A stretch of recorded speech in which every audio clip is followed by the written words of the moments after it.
50岁资深女星张瑞竹早年因演出《鲁冰花》《家有仙妻》等剧广为人知。2015年嫁给大陆珠宝商后就定居上海。不过她仍非常关心台湾时事，经常在脸书上分享新闻并评论。近日张瑞竹因为发文讽刺总统蔡英文长相抱歉38，遭网友洗版怒轰。虽然她紧急删文，却早已被网友截图备份。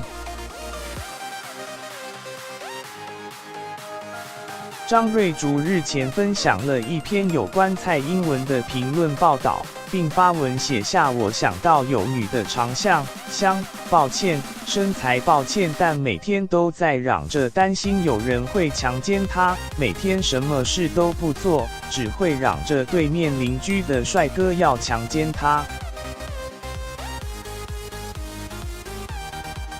此文一出，立刻引发大批网友不满。在他脸书上洗版并留言：“阿姨长得很安全哦，为什么要对他人进行人身攻击？比起外表，你的内在更令人想吐。过时艺人只会发一些文讨对面帅哥的怜悯。”